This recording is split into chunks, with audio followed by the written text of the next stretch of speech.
ग्रंथ साहब पातशाह जी के ज्ञान सागर विचों कुछ रतन पदार्थ अपनी हिरदे रूपी झोली च पाउण दे चाहवान गुरु प्यारिओ गज वज के फतेह बुलाओ।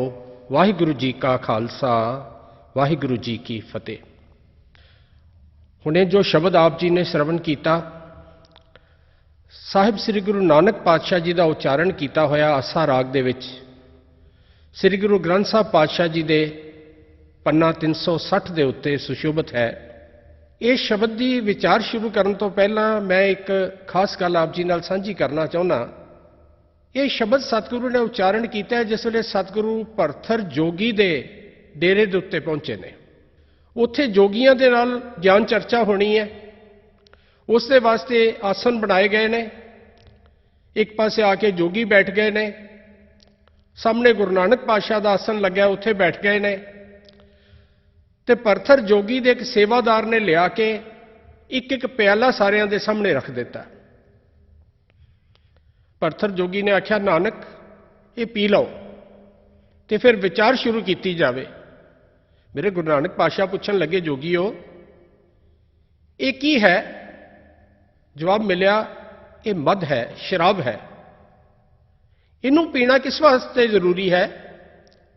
नानक इनू पीण दे नाल लिव जुड़ जाएगी, कुछ समय लिए नशा हो जाएगा, लिव जुड़ जाएगी, विचारा करन दा ज्यादा स्वाद आवेगा। मेरे गुरु नानक पातशाह मुस्कुरा पाए, आख्या भरथर जोगी ये लिव किन्नी देर जुड़ी रहेगी, इसका नशा किन्नी देर रहेगा? तो अगों जवाब दिता भरथर जोगी ने नानक इसका नशा थोड़ी देर रहेगा, पर कोई गल नहीं, जदों इसका नशा उतरन लगेगा, लिव टुटन लगेगी, होर प्याला आ जाएगा, होर पी लवांगे। तो मेरे गुरु नानक पातशाह ने अगों जवाब दिता हे भरथर जोगी मैनू इस ऐसे प्याले की कोई लोड़ नहीं, ऐसी शराब की कोई लोड़ नहीं जिहदा नशा थोड़ी देर बाद ही खत्म हो जाए, क्योंकि मैं तो ऐसा मद पीता है, ऐसा प्याला पीता है जिहदा नशा कदे खत्म ही नहीं होंदा। जोगी बड़े हैरान होए ने, नानक ऐसा केड़ा प्याला है, ऐसी केड़ी शराब है जिहदा नशा कदे उतरदा ही नहीं? तो उत्थे मेरे गुरु नानक पातशाह ने शब्द उच्चारण किया बाबा मन मतवारो नाम रस पीवै। मैं वो नाम रस का प्याला पीता है, मेरे मन ने नाम रस का प्याला पी लिया, हुण ये लिव सदा जुड़ी रहिंदी है। एहनस बनी प्रेम लिव लागी शब्द अनाहद गया। मेरे हिरदे रूपी घर दे विच उस अकाल पुरख के ज्ञान का अनाहद शब्द जिहड़ा है वो हर वेले वजदा रहिंदा है। मैनू लोड़ नहीं पैंदी इन्हां प्यालियां दी, मेरी लिव ते सदा उस अकाल पुरख के चरणों के विच जुड़ी रहिंदी है। ये मैं नाम रस का प्याला पीता। जोगी बड़े हैरान होए ने, आख्या नानक ये प्याला किवें तैयार किया जाता है, ये नाम रस किवें तैयार किया जाता है?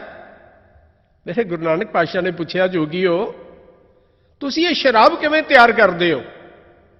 जोगिया ने जवाब दिता नानक असीं कुछ गुड़ लैने आ, कुछ महुए के फुल लैने आ, कुछ किक्कर के सक लैने आ, सारियां नूं मिला के भट्ठी दे उत्ते चढ़ा दिंने आ। एक भांडे दे विच पा के भट्ठी तैयार करने, उस भट्ठी दे उत्ते भांडे नूं चढ़ा दिंने आ, थल्ले अग बालने आ, उहदे विचों भाफ रूपी रस निकलदा है, उहदे उत्ते एक नलकी बनी हुंदी है, मूँह बंद करके नलकी बनी हुंदी है, उस नलकी दे उत्ते गिले कपड़े का पोचा मारने आ ते दूसरे पासों जिहड़ा शराब टपकन लग पैंदी है।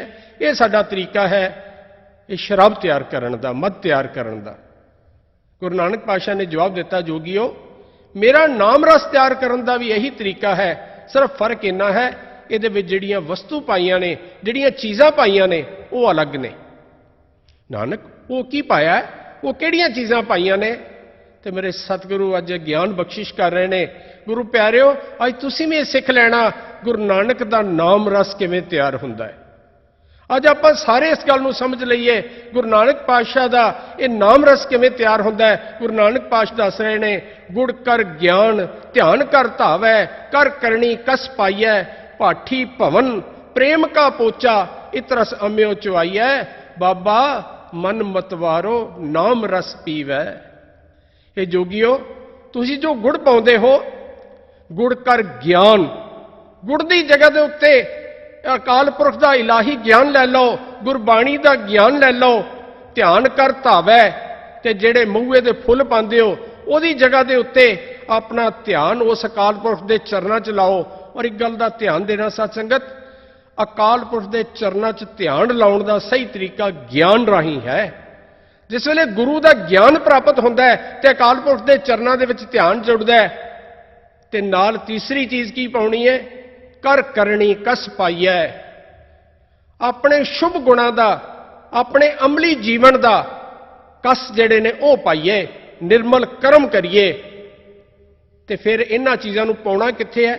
ਆ ਸਰੀਰ ਰੂਪੀ ਭਾਂਡੇ ਦੇ ਵਿੱਚ। ਇਹ ਸਰੀਰ ਰੂਪੀ ਭਾਂਡੇ ਦੇ ਵਿੱਚ ਪਾ ਕੇ ਤੇ ਆਪਣੇ ਵਿਕਾਰ ਜਿਹੜੇ ਨੇ ਉਸ ਭੱਠੀ ਦੇ ਵਿੱਚ ਸਾੜ ਦੇਣੇ ਨੇ। ਜਿੱਥੇ ਤੁਸੀਂ ਅੱਗ ਬਾਲਦੇ ਹੋ, ਇਹ ਜੀਵਨ ਦੇ, ਇਹ ਸਰੀਰ ਦੇ ਵਿਕਾਰ ਜਿਹੜੇ ਨੇ ਉਹ ਸਾਰੇ ਸਾੜ ਦੇਣੇ ਨੇ। ਫਿਰ ਇਹਦੇ ਉੱਤੇ ਪੋਚਾ ਕਿਹੜਾ ਮਾਰਨਾ ਹੈ? ਭਾਠੀ ਭਵਨ ਪ੍ਰੇਮ ਕਾ ਪੋਚਾ, ਆਪਣੇ ਪ੍ਰੇਮ ਦਾ ਪੋਚਾ ਇਹਦੇ ਉੱਤੇ ਮਾਰਨਾ ਹੈ। ਜਿਹੜਾ ਤੁਸੀਂ ਨਲਕੀ ਦੇ ਉੱਤੇ ਗਿੱਲਾ ਕੱਪੜਾ ਮਾਰਦੇ ਹੋ, ਉਹ ਗਿੱਲੇ ਕੱਪੜੇ ਦੀ ਜਗ੍ਹਾ ਤੇ ਆਪਣੇ ਪ੍ਰੇਮ ਦਾ ਪੋਚਾ ਪਾਉਣਾ ਹੈ। ਇਤ ਰਸ ਅਮਿਓ ਚੁਆਈਐ, ਬਾਬਾ ਮਨ ਮਤਵਾਰੋ ਨਾਮ ਰਸ ਪੀਵੈ। ਮੇਰੇ ਗੁਰੂ ਨਾਨਕ ਪਾਤਸ਼ਾਹ ਉਹਨਾਂ ਜੋਗੀਆਂ ਨੂੰ ਇੱਕ ਜੀਵਨ ਜੁਗਤ ਦੱਸ ਰਹੇ ਨੇ। ਇੱਕ ਪਾਸੇ ਤੁਸੀਂ ਧਰਮੀ ਬਣੇ ਹੋਏ ਹੋ, ਧਰਮੀ ਅਖਵਾਉਂਦੇ ਹੋ, ਪਰ ਤੁਹਾਡੇ ਜੀਵਨ ਦੇ ਵਿੱਚ ਇਹ ਕਿੱਡਾ ਵੱਡਾ ਵਿਕਾਰ ਹੈ। ਤੁਹਾਨੂੰ ਲਿਵ ਜੋੜਨ ਦੇ ਵਾਸਤੇ ਵੀ ਇੱਕ ਨਸ਼ੇ ਦਾ ਸਹਾਰਾ ਲੈਣਾ ਪੈਂਦਾ ਹੈ। ਅੱਜ ਖਿਮਾ ਕਰਨਾ, ਮੇਰੇ ਗੁਰੂ ਨਾਨਕ ਪਾਤਸ਼ਾਹ ਨੇ ਤੇ ਜਾ ਕੇ ਜੋਗੀਆਂ ਨੂੰ ਇਹ ਗੱਲ ਸਮਝਾ ਦਿੱਤੀ ਕਿ ਨਸ਼ੇ ਕਰਨਾ ਕਿੱਡਾ ਵੱਡਾ ਪਾਪ ਹੈ। ਧਰਮੀ ਹੋ ਕੇ ਨਸ਼ੇ ਕਰਨਾ ਇਸ ਤੋਂ ਵੱਡਾ ਗੁਨਾਹ ਨਹੀਂ ਹੋ ਸਕਦਾ। ਪਰ ਅੱਜ ਗੁਰੂ ਨਾਨਕ ਪਾਤਸ਼ਾਹ ਦੀ ਆਪਣੀ ਸਿੱਖ ਕੌਮ ਵਿੱਚ ਨਸ਼ਿਆਂ ਦੇ ਹੜ੍ਹ ਚੱਲ ਰਹੇ ਨੇ, ਇਹਦੇ ਵਿੱਚ ਸ਼ਰਾਬ ਦੇ ਦਰਿਆ ਵਗ ਰਹੇ ਨੇ। ਕਿੱਡੀ ਬਦਕਿਸਮਤੀ ਦੀ ਗੱਲ ਹੈ। ਜਦਕਿ ਸਤਿਗੁਰੂ ਦੀ ਪਾਵਨ ਬਾਣੀ ਸਾਨੂੰ ਬਾਰ-ਬਾਰ ਸਮਝਾਉਂਦੀ ਹੈ। ਸਤਿਗੁਰੂ ਦੇ ਪਾਵਨ ਸ਼ਬਦ ਨੇ, ਜਿਤ ਪੀਤੈ ਮਤ ਦੂਰ ਹੋਏ, ਬਰਲ ਪਵੈ ਵਿੱਚ ਆਏ, ਆਪਣਾ ਪਰਾਇਆ ਨਾ ਪਛਾਣਈ, ਖਸਮੋਂ ਧੱਕੈ ਖਾਏ। ਜਿਤ ਪੀਤੈ ਖਸਮ ਵਿਸਰੈ, ਦਰਗਹਿ ਮਿਲੈ ਸਜਾਏ, ਝੂਠਾ ਮਦ ਮੂਲ ਨਾ ਪੀਚਈ, ਜੇ ਕਾ ਪਾਰ ਵਸਾਏ। ਸਤਿਗੁਰੂ ਨੇ ਤੇ ਸਾਨੂੰ ਮਨਾ ਕਰ ਦਿੱਤਾ, ਸਿੱਖਾ ਤੂੰ ਇਸ ਝੂਠੇ ਮਦ ਨੂੰ, ਝੂਠੀ ਸ਼ਰਾਬ ਨੂੰ, ਜਿਹਦਾ ਨਸ਼ਾ ਕੁਝ ਸਮੇਂ ਬਾਅਦ ਉਤਰ ਜਾਂਦਾ ਹੈ, ਬਿਲਕੁਲ ਨਹੀਂ ਪੀਣਾ। ਕੁਝ ਸਮਾਂ ਪਹਿਲੇ ਦਾਸਰਿਆਂ ਦੀ ਸੰਸਥਾ ਸ਼੍ਰੋਮਣੀ ਖਾਲਸਾ ਪੰਚਾਇਤ ਵੱਲੋਂ ਚੰਡੀਗੜ੍ਹ ਦੇ ਵਿੱਚ ਇੱਕ ਉਪਰਾਲਾ ਕੀਤਾ ਗਿਆ ਕਿ ਅੱਜ ਬਹੁਤ ਸਾਰੇ ਸਿੱਖ ਜਿਹੜੇ ਨੇ ਗੁਰਦੁਆਰੇ ਨਹੀਂ ਆਉਂਦੇ। ਜੇ ਉਹ ਗੁਰਦੁਆਰੇ ਨਹੀਂ ਆਉਂਦੇ ਤਾਂ ਅਸੀਂ ਉਹਨਾਂ ਤੱਕ ਪਹੁੰਚ ਕਰੀਏ, ਉਹਨਾਂ ਦੇ ਘਰ ਚਲੇ ਜਾਈਏ। ਕੁਝ ਗਰੁੱਪ ਬਣਾਏ, ਘਰੋਂ ਘਰੀ ਜਾਣਾ ਸ਼ੁਰੂ ਕੀਤਾ ਔਰ ਟਾਰਗੇਟ ਇਹ ਰੱਖਿਆ ਕਿ ਇਹ ਦੋ ਚੀਜ਼ਾਂ ਕਰਨੀਆਂ ਨੇ। ਜੋ ਕੋਈ ਭੁੱਲੜ ਵੀਰ ਕੇਸਾਂ ਦੀ ਬੇਅਦਬੀ ਕਰ ਰਹੇ ਨੇ, ਉਹਨਾਂ ਦਾ ਕੇਸਾਂ ਦੀ ਬੇਅਦਬੀ ਕਰਨਾ ਬੰਦ ਕਰਾਉਣਾ। ਉਹਨਾਂ ਨੂੰ ਬੇਨਤੀ ਕਰਨੀ, ਜੋਦੜੀ ਕਰਨੀ ਕਿ ਗੁਰੂ ਤੋਂ ਬੇਮੁਖ ਨਾ ਹੋਵੋ, ਗੁਰੂ ਦੇ ਹੁਕਮ ਦੇ ਵਿੱਚ ਚੱਲੋ। ਔਰ ਦੂਸਰਾ, ਇਹ ਨਸ਼ਿਆਂ ਦਾ ਚਲਣ ਬੰਦ ਕਰਾਉਣਾ। ਉਹਦੇ ਵਿੱਚ ਬਹੁਤ ਸਾਰੇ ਤਜਰਬੇ ਹੋਏ, ਪਰ ਇਸ ਵੇਲੇ ਦੋ ਤਜਰਬੇ ਆਪ ਜੀ ਨਾਲ ਮੈਂ ਸਾਂਝੇ ਕਰਨਾ ਚਾਹੁੰਦਾ। ਇੱਕ ਗੁਰਸਿੱਖ ਵੀਰ ਦੇ ਘਰ ਗਏ, ਜਿਸ ਵੇਲੇ ਜਾ ਕੇ ਬਹਿਲ ਦਿੱਤੀ, ਉਹਨਾਂ ਦੇ ਬੱਚੇ ਬਾਹਰ ਆਏ, ਬੜਾ ਮਨ ਖੁਸ਼ ਹੋਇਆ। ਤਿਆਰ ਬਰ ਤਿਆਰ ਦੋਨਾਂ ਨੇ ਗਲੇ ਵਿੱਚ ਕਿਰਪਾਨਾਂ ਪਾਈਆਂ, ਦੋ ਨੌਜਵਾਨ ਮੁੰਡੇ। ਬੜਾ ਮਨ ਖੁਸ਼ ਹੋਇਆ ਵੀ ਇੱਥੇ ਤਾਂ ਸਿਰਫ ਹਾਜ਼ਰੀ ਲਵਾਉਣੀ ਜਾਣਾ। ਕੁਝ ਉਹਨਾਂ ਕੋਲੋਂ ਡਾਟਾ ਕਲੈਕਟ ਕਰਦੇ ਸਾਂ ਵੀ ਇਹ ਸਿਰਫ ਡਾਟਾ ਕਲੈਕਟ ਕਰਨ ਜਾਣਾ ਹੈ, ਤੇ ਪਰਿਵਾਰ ਬਖਸ਼ਿਆ ਹੋਇਆ, ਬੱਚੇ ਤਿਆਰ ਬਰ ਤਿਆਰ ਨੇ, ਤੇ ਬਾਕੀ ਘਰ ਦੀ ਹਾਲਤ ਤਾਂ ਆਪੇ ਬਹੁਤ ਵਧੀਆ ਹੋਵੇਗੀ। ਉਹਨਾਂ ਬੱਚਿਆਂ ਨੂੰ ਕਿਹਾ ਤੁਹਾਡੇ ਪਿਤਾ ਜੀ ਨੂੰ ਮਿਲਣਾ ਹੈ। ਉਹਨਾਂ ਅੰਦਰ ਬਿਠਾਇਆ। ਜਿਸ ਵੇਲੇ ਉਹਨਾਂ ਦੇ ਪਿਤਾ ਜੀ ਸਾਹਮਣੇ ਆਏ ਤੇ ਬੜੀ ਹੈਰਾਨਗੀ ਹੋਈ। ਪਿਤਾ ਜੀ ਨੇ ਦਾੜੀ ਕੁਤਰੀ ਹੋਈ ਸੀ। ਅਸੀਂ ਉਹਨਾਂ ਨੂੰ ਕਿਹਾ ਜੀ ਅਸੀਂ ਤੁਹਾਡੇ ਨਾਲ ਕੁਝ ਗੱਲਾਂ ਕਰਨੀਆਂ ਨੇ, ਤੁਸੀਂ ਕਿਰਪਾ ਕਰਕੇ, ਬੱਚਿਆਂ ਨੂੰ ਕਿਹਾ ਤੁਸੀਂ ਅੰਦਰ ਚਲੇ ਜਾਓ, ਕਿਤੇ ਪਿਤਾ ਨੂੰ ਇਹ ਨਾ ਮਹਿਸੂਸ ਹੋਵੇ ਬੱਚਿਆਂ ਦੇ ਸਾਹਮਣੇ ਮੇਰਾ ਅਪਮਾਨ ਕੀਤਾ। ਉਹ ਮੁਸਕਰਾ ਪਏ, ਕਹਿਣ ਲੱਗੇ ਜੀ ਜਿਹੜੀ ਗੱਲ ਤੁਸੀਂ ਮੇਰੇ ਨਾਲ ਕਰਨੀ ਹੈ ਇਹ ਮੇਰੇ ਬੱਚੇ ਮੇਰੇ ਨਾਲ ਰੋਜ਼ ਹੀ ਕਰਦੇ ਨੇ, ਇਹਨਾਂ ਨੂੰ ਬੈਠੇ ਰਹਿਣ ਦਿਓ, ਇਹਨਾਂ ਨੂੰ ਭੇਜਣ ਦੀ ਕੋਈ ਲੋੜ ਨਹੀਂ। ਬੜੀ ਹੈਰਾਨਗੀ ਹੋਈ। ਚਾਹੀਦਾ ਤੇ ਇਹ ਸੀ ਤੁਸੀਂ ਬੱਚਿਆਂ ਨੂੰ ਅਗਵਾਈ ਦਿੰਦੇ। ਤੁਸੀਂ ਆਪ ਮੰਨ ਰਹੇ ਹੋ ਕਿ ਬੱਚੇ ਮੈਨੂੰ ਸਮਝਾਉਂਦੇ ਨੇ। ਇਹ ਕੈਸਾ ਭਾਣਾ ਵਰਤ ਗਿਆ। ਕਹਿਣ ਲੱਗੇ ਜੀ ਮੈਂ 40 ਸਾਲ ਫੌਜ ਦੀ ਨੌਕਰੀ ਕਰਕੇ ਆਇਆ ਤੇ ਉੱਥੇ ਹੀ ਮੈਨੂੰ ਆਦਤ ਪੈ ਗਈ ਸੀ। ਹੁਣ ਬੱਚੇ ਸਮਝਾਉਂਦੇ ਨੇ, ਮੈਂ ਬਸ ਜੇ ਮਨ ਨਹੀਂ ਬਣਾਇਆ ਸੀ। ਅਸੀਂ ਜੋਦੜੀ ਕੀਤੀ ਜੀ, ਅਸੀਂ ਹੁਣ ਤੁਹਾਡੇ ਕੋਲ ਸੰਗਤ ਰੂਪ ਵਿੱਚ ਚੱਲ ਕੇ ਆਏ ਹਾਂ, ਇਹੀ ਜੋਦੜੀ ਕਰਨ ਆਏ ਹਾਂ। ਅਸੀਂ ਤਾਂ ਗੁਰੂ ਨਾਨਕ ਦੇ ਨਾਂ ਤੇ ਝੋਲੀ ਫੈਲਾ ਕੇ ਤੁਹਾਡੇ ਕੋਲ ਮੰਗਣ ਆਏ ਹਾਂ ਕਿ ਗੁਰੂ ਨੂੰ ਪਿੱਠ ਨਾ ਦਈਏ, ਗੁਰਮਤ ਦੇ ਧਾਰਨੀ ਬਣੀਏ। ਉਸ ਵੀਰ ਨੇ ਅਚੰਭੇ ਵਾਲਾ ਕੰਮ ਕੀਤਾ। 1 ਮਿੰਟ ਦੇ ਵਿੱਚ ਕਿਹਾ ਅੱਜ ਸੰਗਤ ਮੇਰੇ ਘਰ ਆ ਗਈ ਹੈ, ਸੰਗਤ ਦਾ ਹੁਕਮ ਹੋ ਗਿਆ, ਇਸ ਲਈ ਮੈਂ ਤੁਹਾਨੂੰ ਯਕੀਨ ਦਿਵਾਉਣਾ ਜੀ ਕਿ ਅੱਜ ਤੋਂ ਬਾਅਦ ਮੈਂ ਕੇਸਾਂ ਦੀ ਬੇਅਦਬੀ ਨਹੀਂ ਕਰਾਂਗਾ। ਬੜਾ ਮਨ ਖੁਸ਼ ਹੋਇਆ। ਜਿਸ ਵੇਲੇ ਉਹਨਾਂ ਦਾ ਫਾਰਮ ਭਰਿਆ ਤੇ ਉਹਦੇ ਵਿੱਚ ਇੱਕ ਗੱਲ ਹੋਰ ਆ ਗਈ ਕਿ ਨਸ਼ਾ ਵੀ ਕਰਦੇ ਨੇ, ਸ਼ਰਾਬ ਪੀਂਦੇ ਨੇ। ਉਹਨਾਂ ਨੂੰ ਜੋਦੜੀ ਕੀਤੀ, ਵੀਰ ਜੀ ਤੁਹਾਡੇ ਉੱਤੇ ਸਤਿਗੁਰੂ ਦੀ ਇੰਨੀ ਬਖਸ਼ਿਸ਼ ਹੋਈ ਹੈ, ਆਹ ਪੂਰਾ ਕੰਮ ਤੁਸੀਂ ਕਿਉਂ ਕੀਤਾ ਹੋਇਆ, ਇਹਨੂੰ ਵੀ ਬੰਦ ਕਰ ਦਿਓ। ਸਭ ਤੋਂ ਪਹਿਲਾ ਸਵਾਲ ਤੇ ਉਹਨਾਂ ਨੇ ਕੀਤਾ, ਕਹਿੰਦੇ ਜੀ ਸਿੱਖ ਧਰਮ ਦੇ ਵਿੱਚ ਸ਼ਰਾਬ ਪੀਣੀ ਮਨਾਹੀ ਹੈ। ਅਸੀਂ ਕਿਹਾ ਜੀ ਤੁਹਾਨੂੰ ਨਹੀਂ ਪਤਾ, ਇਹ ਗੁਰਬਾਣੀ ਦੀਆਂ ਪੰਕਤੀਆਂ ਜਿਹੜੀਆਂ ਆਪ ਜੀ ਨਾਲ ਹੁਣੇ ਸਾਂਝੀਆਂ ਕੀਤੀਆਂ ਨੇ, ਜਿਤ ਪੀਤੇ ਮਤ ਦੂਰ ਹੋਏ ਬਰਲ ਪਵੈ ਵਿੱਚ ਆਏ, ਆਪਣਾ ਪਰਾਇਆ ਨਾ ਪਛਾਣੇ ਖਸਮੋਂ ਤੱਕੈ ਖਾਏ, ਜਿਤ ਪੀਤੇ ਖਸਮ ਵੀਸਰੈ ਦਰਗਹਿ ਮਿਲੈ ਸਜਾਏ, ਝੂਠਾ ਮਦ ਮੂਲ ਨਾ ਪੀਚਈ ਜੇ ਕਾ ਪਾਰ ਵਸਾਏ। ਇਹ ਸਤਿਗੁਰੂ ਕਹਿੰਦੇ ਨੇ। ਉਹ ਬੜੇ ਹੈਰਾਨ ਹੋਏ, ਕਹਿਣ ਲੱਗੇ ਜੀ ਮੇਰੀ ਉਮਰ ਤਕਰੀਬਨ 60-62 ਸਾਲ ਦੀ ਹੈ, ਮੈਨੂੰ ਅੱਜ ਪਹਿਲੀ ਵਾਰੀ ਕਿਸੇ ਨੇ ਕਿਹਾ ਕਿ ਸਿੱਖ ਕੌਮ ਦੇ ਵਿੱਚ ਸ਼ਰਾਬ ਪੀਣ ਦੀ ਮਨਾਹੀ ਹੈ, ਸਿੱਖ ਧਰਮ ਦੇ ਵਿੱਚ ਸ਼ਰਾਬ ਪੀਣ ਦੀ ਮਨਾਹੀ ਹੈ। ਨਾ ਮੈਂ ਕਿਸੇ ਪ੍ਰਚਾਰਕ ਕੋਲੋਂ ਸੁਣਿਆ, ਨਾ ਕਿਸੇ ਗੁਰਦੁਆਰੇ ਕੋਲ ਵਿੱਚ ਸੁਣਿਆ, ਨਾ ਮੇਰੇ ਮਾਤਾ ਪਿਤਾ ਨੇ ਮੈਨੂੰ ਮਨਾ ਕੀਤਾ ਸ਼ੁਰੂ ਤੋਂ ਲੈ ਕੇ ਅੱਜ ਤੱਕ। ਬੜਾ ਦੁੱਖ ਲੱਗਾ। ਸਾਡੀ ਅਵਸਥਾ ਕੀ ਹੈ ਕਿ ਸਾਡੇ ਗੁਰੂ ਦਾ ਹੁਕਮ, ਸਾਡੇ ਗੁਰੂ ਦੀ ਪਾਵਨ ਬਾਣੀ ਸਿੱਖ ਤੱਕ ਪਹੁੰਚ ਨਹੀਂ ਰਹੀ। ਬੜੀਆਂ ਮਿੱਠੇ ਮਿੱਠੇ ਵਿਚਾਰ ਕੀਤੇ ਜਾ ਰਹੇ ਨੇ, ਕੀਰਤਨ ਕੀਤੇ ਜਾ ਰਹੇ ਨੇ, ਲੇਕਿਨ ਜੋ ਸਿਧਾਂਤਕ ਗੱਲਾਂ ਸਮਝਾਉਣ ਵਾਲੀਆਂ ਨੇ, ਜੋ ਜੀਵਨ ਦੇ ਸੱਚ ਸਮਝਾਉਣ ਵਾਲੇ ਨੇ, ਜੋ ਜੀਵਨ ਦੇ ਗੁਣ ਸਮਝਾਉਣ ਵਾਲੇ ਨੇ, ਉਹ ਸਿੱਖ ਤੱਕ ਨਹੀਂ ਪਹੁੰਚ ਰਹੇ। ਅਸੀਂ ਜਿਸਲੇ ਮੁੜ ਕੇ ਜੋਦੜੀ ਕੀਤੀ, ਉਹ ਕਹਿਣ ਲੱਗੇ ਜੀ ਤੁਹਾਡੀ ਗੱਲ ਸੁਣ ਕੇ ਮੈਨੂੰ ਤਕਲੀਫ ਤੇ ਬੜੀ ਹੋਈ ਹੈ ਕਿ ਮੈਂ ਆਪਣੇ ਗੁਰੂ ਦੇ ਹੁਕਮ ਤੋਂ ਬਾਹਰ ਜਾ ਰਿਹਾ, ਪਰ ਮੈਨੂੰ ਤੇ 40 ਸਾਲ ਤੋਂ ਉੱਤੇ ਸਮਾਂ ਹੋ ਗਿਆ ਸ਼ਰਾਬ ਪੀਂਦੇ ਆ, ਮੈਨੂੰ ਛੱਡਣਾ ਬੜਾ ਔਖਾ ਹੋਵੇਗਾ। ਕੁਝ ਹੋਰ ਗੱਲਾਂ ਸਾਂਝੀਆਂ ਕੀਤੀਆਂ। ਵੀਰ ਜੀਓ ਸਤਿਗੁਰੂ ਬਖਸ਼ਿਸ਼ ਕਰਦੇ ਨੇ, ਸਮਝਾਉਂਦੇ ਨੇ, ਇਤ ਮਦ ਪੀਤੈ ਨਾਨਕਾ ਬਹੁਤੈ ਖਟੀਐ ਵਿਕਾਰ। ਜਿੰਨੇ ਵਿਕਾਰ ਪੈਦਾ ਹੁੰਦੇ ਨੇ ਸ਼ਰਾਬ ਪੀਣ ਦੇ ਨਾਲ ਹੁੰਦੇ ਨੇ। ਅੱਜ ਸਮਾਜ ਦੇ ਵਿੱਚ ਝਾਤੀ ਮਾਰ ਲਈਏ, ਜੇ ਕੋਈ ਕਿਸੇ ਦੀ ਧੀ ਭੈਣ ਦੀ ਇੱਜ਼ਤ ਲੁੱਟ ਰਿਹਾ, ਪਹਿਲਾਂ ਸ਼ਰਾਬ ਪੀਂਦਾ। ਕਿਸੇ ਦਾ ਕਤਲ ਕਰ ਰਿਹਾ, ਕਿਸੇ ਨੂੰ ਮਾਰ ਰਿਹਾ, ਪਹਿਲਾਂ ਸ਼ਰਾਬ ਪੀਂਦਾ। ਸਾਰੇ ਵਿਕਾਰਾਂ ਦੀ ਜੜ ਹੈ, ਬੁਰਾਈਆਂ ਦੀ ਜੜ ਹੈ। ਸਾਰੇ ਸਮਾਜ ਦੇ ਵਿੱਚ ਜਿੰਨੇ ਅੱਜ ਗੁਨਾਹ ਹੋ ਰਹੇ ਨੇ, ਉਹਨਾਂ ਦੇ ਪਿੱਛੇ ਕਿਤੇ ਨਾ ਕਿਤੇ ਨਸ਼ੇ ਕੰਮ ਕਰ ਰਹੇ ਨੇ। ਕਿਰਪਾ ਕਰਕੇ ਇਹਨੂੰ ਛੱਡ ਦਿਓ। ਜੇ ਗੁਰੂ ਹੁਕਮ ਕਰਦਾ ਤੇ ਸਾਨੂੰ ਛੱਡ ਦੇਣਾ ਚਾਹੀਦਾ। ਜਦ ਸਤਿਗੁਰੂ ਕਹਿੰਦੇ ਨੇ ਇਤ ਮਦ ਪੀਤੈ ਨਾਨਕਾ ਬਹੁਤੈ ਖਟੀਐ ਵਿਕਾਰ। ਬੜਾ ਮਨ ਪ੍ਰਸੰਨ ਹੋਇਆ ਜਿਸ ਵੇਲੇ ਉਸ ਵੀਰ ਨੇ ਖੜੇ ਹੋ ਕੇ ਕਿਹਾ, ਲਓ ਜੀ ਅੱਜ ਇਹ ਵੀ ਪ੍ਰਣ ਕਰ ਲਿਆ, ਅੱਜ ਤੋਂ ਬਾਅਦ ਮੈਂ ਸ਼ਰਾਬ ਨਹੀਂ ਪੀਆਂਗਾ। ਉਹਨਾਂ ਨੂੰ ਬੇਨਤੀ ਕੀਤੀ ਕਿ ਜੀ ਤੁਸੀਂ ਐਤਵਾਰ ਗੁਰਦੁਆਰਾ ਸਾਹਿਬ ਆਉਣਾ, ਅਸੀਂ ਤੁਹਾਡੇ ਕੋਲ ਉੱਥੇ ਅਰਦਾਸ ਕਰਨੀ ਹੈ, ਪ੍ਰਣ ਕਰਾਉਣਾ ਹੈ। ਉਹ ਕਹਿਣ ਲੱਗੇ ਜੀ ਮੈਂ ਪਹੁੰਚਾਂਗਾ, ਔਰ ਇਸ ਸਮੇਂ ਨਾਲ ਪਹੁੰਚ ਗਏ। ਇੱਕ ਹੋਰ ਪ੍ਰਮਾਣ ਆਪ ਜੀ ਨਾਲ ਇਸੇ ਤਜਰਬੇ ਦੇ ਵਿੱਚੋਂ ਸਾਂਝਾ ਕਰਨਾ ਚਾਹੁੰਦਾ। ਇੱਕ ਹੋਰ ਪਰਿਵਾਰ ਦੇ ਵਿੱਚ ਗਏ, ਜਿੱਥੇ ਕਿ ਇੱਕ ਕਾਲਜ ਦੇ ਪ੍ਰੋਫੈਸਰ ਸਾਹਿਬ ਉਹ ਰਹਿੰਦੇ ਸਨ, ਔਰ ਉਹ ਕਾਲਜ ਆਫ ਐਜੂਕੇਸ਼ਨ ਦੇ ਪ੍ਰੋਫੈਸਰ ਸਨ। ਦਰਵਾਜ਼ਾ ਖੋਲ੍ਹਿਆ ਉਹਨਾਂ ਨੇ ਆਪ, ਵੇਖ ਕੇ ਬੜਾ ਮਨ ਖੁਸ਼ ਹੋਇਆ। ਸਾਬਤ ਸੂਰਤ ਸਨ। ਅੰਦਰ ਬੈਠ ਕੇ ਜਿਸ ਵੇਲੇ ਉਹਨਾਂ ਨਾਲ ਗੱਲਬਾਤ ਸ਼ੁਰੂ ਕੀਤੀ, ਉਹਨਾਂ ਦਾ ਜਿਹੜਾ ਫਾਰਮ ਅਸੀਂ ਲੈ ਕੇ ਜਾਂਦੇ ਸਾਂ ਉਹ ਭਰਨਾ ਸ਼ੁਰੂ ਕੀਤਾ, ਤੇ ਉਹਦੇ ਵਿੱਚ ਆ ਗਿਆ ਸ਼ਰਾਬ ਪੀਂਦੇ ਨੇ। ਉਹਨਾਂ ਨੂੰ ਬੇਨਤੀ ਕੀਤੀ, ਪ੍ਰੋਫੈਸਰ ਸਾਹਿਬ ਤੁਸੀਂ ਤੇ ਕਾਲਜ ਆਫ ਐਜੂਕੇਸ਼ਨ ਦੇ ਪ੍ਰੋਫੈਸਰ ਹੋ, ਤੁਸੀਂ ਉਹਨਾਂ ਨੂੰ ਪੜ੍ਹਾਉਣਾ ਜਿਨ੍ਹਾਂ ਨੇ ਅੱਗੋਂ ਜਾ ਕੇ ਬੱਚਿਆਂ ਨੂੰ ਪੜ੍ਹਾਉਣਾ, ਉਹਨਾਂ ਨੂੰ ਪੜ੍ਹਾਉਂਦੇ ਹੋ ਤੁਸੀਂ, ਤੇ ਕਿਰਪਾ ਕਰਕੇ ਤੁਸੀਂ ਇਹ ਛੱਡ ਦਿਓ। ਉਹਨਾਂ ਨੇ ਵੀ ਤਕਰੀਬਨ ਉਹੀ ਸਵਾਲ ਕੀਤਾ ਕਿ ਜੀ ਤੁਹਾਡੇ ਮੇਰੇ ਸ਼ਰਾਬ ਪੀਣ ਨਾਲ ਤੁਹਾਨੂੰ ਕੀ ਫਰਕ ਪੈਂਦਾ ਹੈ। ਦਾਸਰਿਆਂ ਨੇ ਬੇਨਤੀ ਕੀਤੀ ਕਿ ਸਾਨੂੰ ਨਿੱਜੀ ਤੌਰ ਤੇ ਕੋਈ ਫਰਕ ਨਹੀਂ ਪੈਂਦਾ, ਪਰ ਕੌਮੀ ਤੌਰ ਤੇ ਬਹੁਤ ਵੱਡਾ ਫਰਕ ਪੈ ਰਿਹਾ। ਕੌਮੀ ਤੌਰ ਤੇ ਸਾਨੂੰ ਸੋਚਣ ਦੀ ਲੋੜ ਹੈ ਕਿ ਜਿਹੜੇ ਸਾਡੇ ਸਤਿਗੁਰੂ ਮਨਾ ਕਰਦੇ ਨੇ, ਤੇ ਫਿਰ ਅਸੀਂ ਕਿਉਂ ਇਹ ਕਰਮ ਕਰ ਰਹੇ ਹਾਂ। ਔਰ ਇਸੇ ਸ਼ਬਦ ਦੀਆਂ ਪੰਕਤੀਆਂ ਉਹਨਾਂ ਨਾਲ ਸਾਂਝੀਆਂ ਕੀਤੀਆਂ, ਜਿਤ ਪੀਤੈ ਮਤ ਦੂਰ ਹੋਏ ਬਰਲ ਪਵੈ ਵਿੱਚ ਆਏ।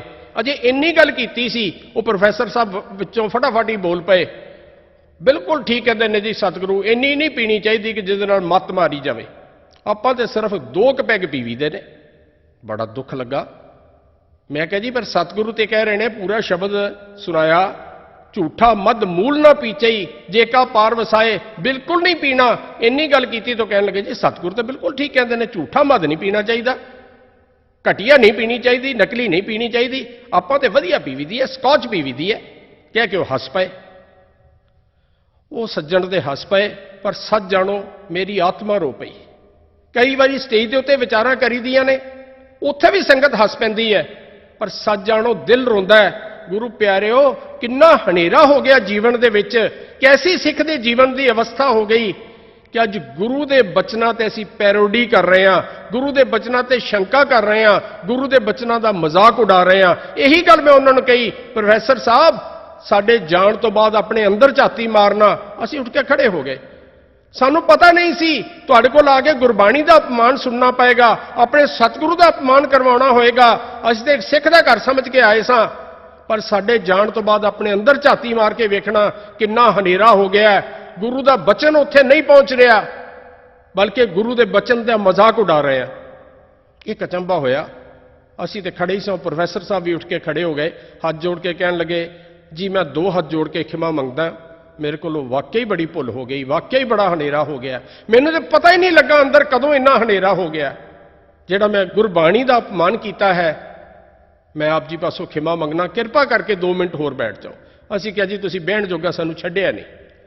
कहने लगे जी मेरी हाथ जोड़ के बेनती है, किरपा करके बैठ जाओ।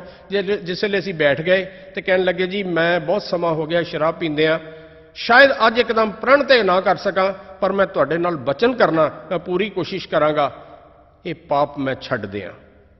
अज सारी सिख कौम नूं इस गल नूं विचारन दी लोड़ है, सारी सिख कौम नूं समझण दी लोड़ है कि जो सतगुरु कहंदे ने सिखा, जे तू उही कर्म करी जाना जो सतगुरु मना करते हैं, तो फिर तू सिख अखवाउण दा काहदा अधिकारी है। सतगुरु ने अगले बंद दे विच बख्शिश कीती, सानू समझाया, एहनस बनी प्रेम लिव लागी, शब्द अनाहद गहया, पूरा साच प्याला सहजे, तिसै प्याए जाको नदर करे, अमृत का व्यापारी होवे, क्या मद छूछे भाव तरे।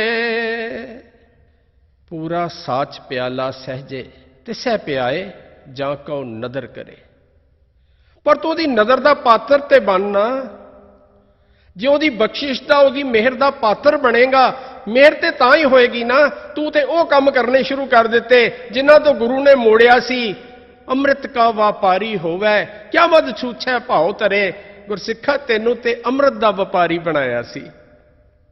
अमृत बाणी हर हर तेरी, सुन सुन होवे परमगत मेरी। तू गुरु की बाणी सुननी सी, अमृत बाणी सुननी सी। जिस वेले उस अमृत बाणी ने हिरदे च जाना सी, ते फिर अंदरों नाम रस प्रगट होना सी। फिर तेरे अंदरों आवाज आनी सी, मेरे मन नाम अमृत पियो। फिर तेनू समझ आनी सी, अमृत नाम निधान है, मिल पीवो भाई, जिस सिमरत सुख पाई है, सब तिखा बुझाई। अमृत नाम पीना सी, ते तू शराब के बाटे भर भर पीने शुरू कर दिते। अज शराब के दौर किहड़े सिख घर दे विच नहीं चल रहे। और मैं तो बड़ा हैरान हुन्ना, आ साडे आनंद कारज हुंदे ने ना, उत्थे ते जिवें लाजमी हो गया कि शराब होनी ही चाहिए है। मैनूं एक निजी जीवन दे विचों गल याद आउंदी है, आप जी नाल साझी करना चाहुंदा।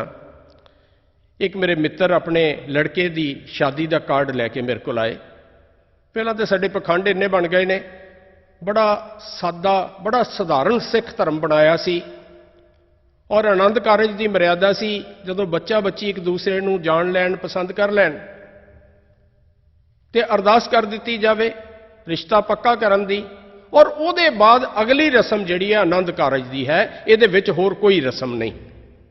अज तो पता नहीं सी किन्ने पखंड बना दिते, रोका टोका आखा, शगन, मेहंदी की रात, चुनरी की रात, हनेरी रात, चांदनी रात, पता नहीं किन्ने पखंड बन गए। वो मेरे मित्र उन्होंने भी लिया के एक एडा मोटा लिफाफा कार्डा वाला मेरे अगे धर दिता, वीर जी काके का आनंद कारज है, तुसीं जरूर दर्शन देना। मैं कहा जी मैं हाजिरी भरांगा। कहने लगे शनिवार ऐतवार नूं आनंद कारज है, शनिवार नूं असीं सवेरे अखंड पाठ साहब का भोग पाउणा है, ते तुसीं शनिवार सवेरे भी जरूर दर्शन देना, आके कुछ गुरमत विचारा भी करना। मैं कहा जी मैं अपना सुभाग समझांगा, मैं जरूर हाजिर होवांगा। पता नहीं उन्होंने की ध्यान आया, उस लिफाफे दे विचों उन्होंने एक कार्ड कढ़ लिया, जिहड़े 5-7 कार्ड सन उन्होंने चों एक कार्ड कढ़ लिया, कढ़ के ते शर्मादे जे कहण लगे, वीर जी ये तुहाडे मतलब दा नहीं है, रहण दिओ, बाकी सारे प्रोग्रामां 'च तुसीं जरूर दर्शन देना। मैं उन्होंने पूछया कि जी जिस प्रोग्राम दे तुसीं मैनूं काबल नहीं समझिया, मैनूं दस ते दिओ काहदा प्रोग्राम है। चलो ठीक है, तुसीं मैनूं काबल नहीं समझिया, मैं नहीं आवांगा, पर दस ते दिओ की प्रोग्राम है। कहण लगे नहीं जी नहीं, असल दे विच ना शनिवार शाम नूं असीं अपने घर पार्टी रखी है, कॉकटेल पार्टी रखी है, मैं क्या 2 दिन सतगुरु सानू ये समझाउणगे कि सिखा तू शराब नहीं पीनी, ਤੇ 2 ਦਿਨਾਂ ਦੇ ਬਾਅਦ ਸਵੇਰੇ ਅਖੰਡ ਪਾਠ ਦਾ ਭੋਗ ਪਾ ਕੇ ਸ਼ਾਮ ਨੂੰ ਸਤਿਗੁਰੂ ਨੂੰ ਮੂੰਹ ਚੜਾਓਗੇ, ਸਤਿਗੁਰੂ ਦਾ ਮਜ਼ਾਕ ਉਡਾਓਗੇ। ਸਤਿਗੁਰੂ ਤੁਸੀਂ ਕਹੀ ਜਾਓ, ਅਸੀਂ ਤੇ ਮੰਨਣਾ ਨਹੀਂ, ਅਸੀਂ ਤੇ ਕਰੀ ਜਾਣਾ।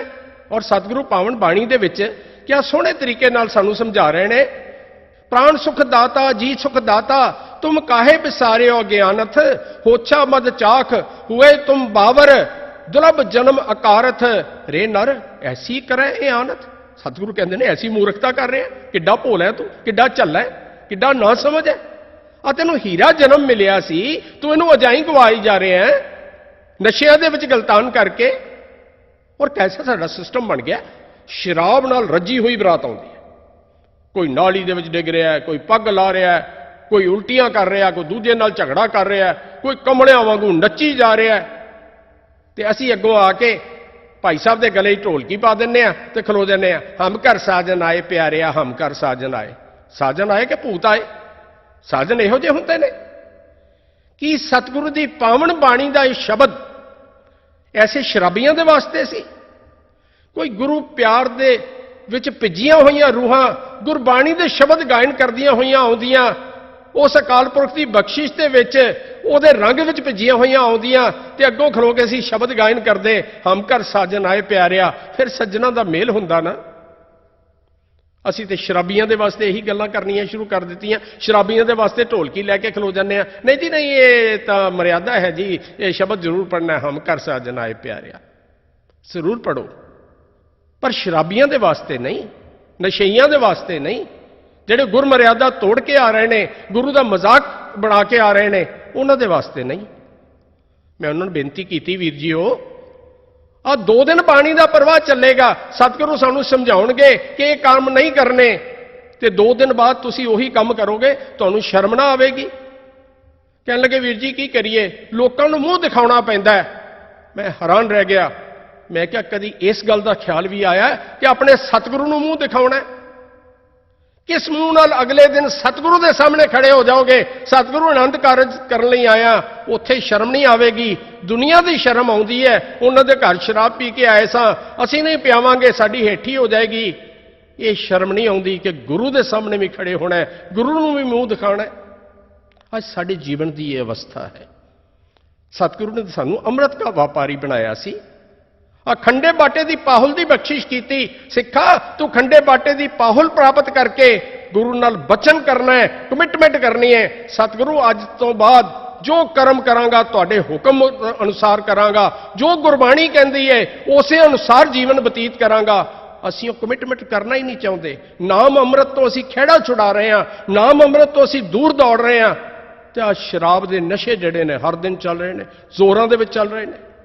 ਅੱਜ ਹਰ ਸਿੱਖ ਨੂੰ ਆਪਣੇ ਜੀਵਨ ਦੇ ਵਿੱਚ ਝਾਤੀ ਮਾਰਨ ਦੀ ਲੋੜ ਹੈ। ਆਪਣੇ ਜੀਵਨ ਦੇ ਵਿੱਚ ਜਿੰਨਾ ਚਿਰ ਆਪਣੀ ਸਵੈ ਪੜਚੋਲ ਨਹੀਂ ਕਰਾਂਗੇ, ਬਹੁਤ ਦੂਰ ਪਹੁੰਚ ਜਾਵਾਂਗੇ। ਅੱਗੇ ਹੀ ਬਹੁਤ ਦੂਰ ਚਲੇ ਗਏ ਆ ਗੁਰੂ ਤੋਂ, ਅੱਗੇ ਹੀ ਗੁਰੂ ਨੂੰ ਬਹੁਤ ਇੰਨਾ ਵੱਡਾ ਫਰਕ ਪੈ ਗਿਆ ਗੁਰੂ ਤੇ ਸਿੱਖ ਦੇ ਵਿਚਕਾਰ।